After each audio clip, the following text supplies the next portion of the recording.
प्राथमिक विद्यालय आज निपुण ओडिशा एफएलएन कार्यक्रम अनुष्ठित।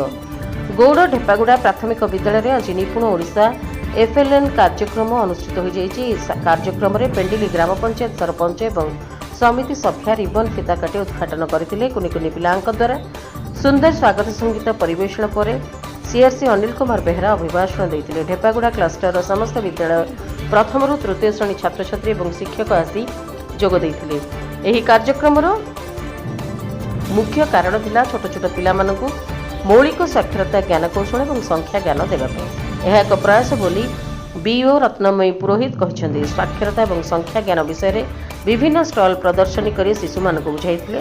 ଭାରତ ସରକାର ଏହି କାର୍ଯ୍ୟକ୍ରମକୁ ହାତକୁ ନେଇଥିବା ବେଳେ ଓଡ଼ିଶା ସରକାର ଏହି କାର୍ଯ୍ୟକ୍ରମକୁ ବର୍ତ୍ତମାନ ତୁଲାଉଛନ୍ତି। ପ୍ରଥମେ କ୍ଲଷ୍ଟରରେ ଓ ବ୍ଲକ ସ୍ତରରେ ପରେ ଜିଲ୍ଲା ସ୍ତରରେ ଅନୁଷ୍ଠିତ ହେବ ବୋଲି କହିଛନ୍ତି।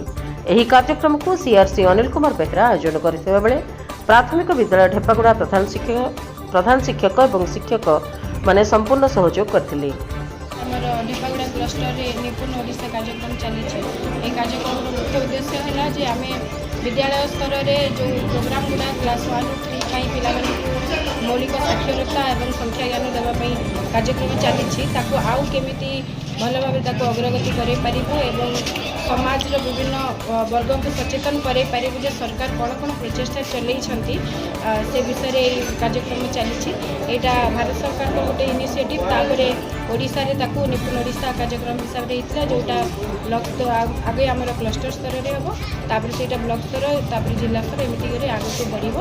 आ मुख्य लक्ष्य तार रहिला पिला मानक भितर जो संख्या ज्ञान और अक्षर ज्ञान को आउरी सुदृढ़ करबा से मानकर फाउंडेशन को केमिति आमे आउरी अधिक स्ट्रांग करि परिबा।